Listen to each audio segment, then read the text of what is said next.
ആശാസമരത്തെ എല്ലാ രീതിയിലും അടിച്ചമർത്താൻ നടത്തി വരുന്ന CPIM-ൻ്റെ ഈ വിരോധാഭാസ നടപടി, അതായത് ഒരു കാലത്ത് CPIM വോട്ട് പറഞ്ഞത് തന്നെ ആശാപ്രവർത്തനവുമായി ബന്ധപ്പെട്ട കാര്യങ്ങളുടെ ക്രെഡിറ്റ് അടിച്ചെടുത്തുകൊണ്ടാണ് തുടർച്ചയായി വീണ്ടും CPIM ഭരണത്തിലേക്ക് തന്നെ വന്നത്. അതായത് 2016 നിയമസഭാ തെരഞ്ഞെടുപ്പിൽ ജയിച്ചതിന് ശേഷം ഏറ്റവും മികച്ച രീതിയിലുള്ള പ്രവർത്തനം നടത്തിയത് ആരോഗ്യ വകുപ്പ് മേഖലയാണ് എന്ന് പേരെടുത്ത് പറഞ്ഞാണ് 2021 നിയമസഭയിൽ വീണ്ടും വിജയിച്ച് കയറിയത്.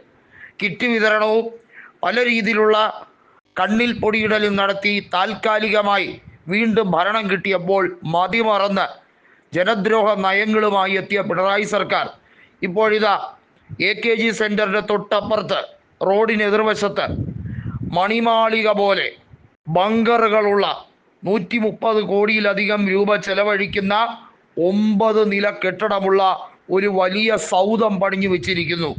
സഖാക്കന്മാർക്ക് സുഖിക്കാൻ, സഖാക്കന്മാർക്ക് വലിയ രീതിയിൽ AC-ക്കുള്ളിലിരുന്ന് പുളകിതരാകാൻ.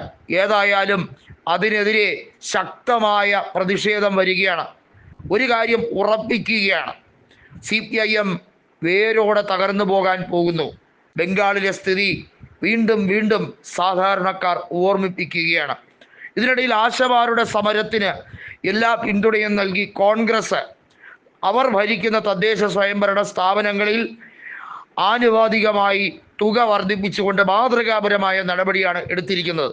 കണ്ണൂർ കോർപ്പറേഷനിലടക്കം അവരുടെ അധികാരമുള്ള, അവർക്ക് ഭരണമുള്ള തദ്ദേശ സ്വയംഭരണ സ്ഥാപനങ്ങളിൽ, അത് ജില്ലാ പഞ്ചായത്ത് ആയിക്കോട്ടെ, അതുപോലെ കോർപ്പറേഷൻ ആയിക്കോട്ടെ, മുനിസിപ്പാലിറ്റി ആയിക്കോട്ടെ, അവിടെയൊക്കെ അവർക്ക് എല്ലാ രീതിയിലുള്ള ബോണസും ഇൻസെൻറ്റീവും കൊടുക്കുന്ന രീതിയിൽ, ആനുകൂല്യം കൊടുക്കുന്ന രീതിയിൽ മാതൃകാപരമായിട്ടുള്ള നടപടികൾ എടുക്കാനാണ് കൃത്യമായി KPCC നിർദ്ദേശിച്ചത്.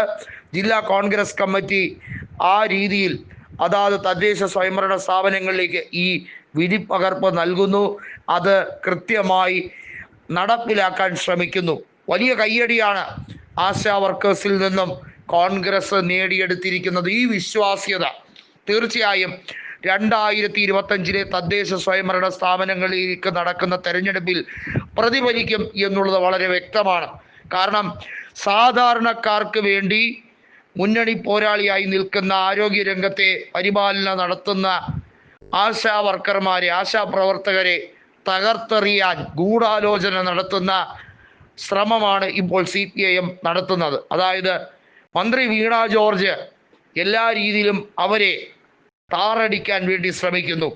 ഡൽഹിയിൽ പോയി JP നദ്ദയെ കാണാൻ പറ്റിയില്ല എന്ന് പറഞ്ഞതിന് ശേഷം പിന്നെ പറയുന്നു, ആര് പറഞ്ഞു ഞാൻ JP നദ്ദയെ കാണാൻ പോയതാണ്. അതായത് അവർക്കൊരു ഉത്തരവാദിത്വവും ഇല്ല എന്നുള്ളത് അവരുടെ വാക്കുകളിൽ നിന്ന് തന്നെ സ്ഫുരിക്കുന്ന ഒരു കാര്യമാണ്.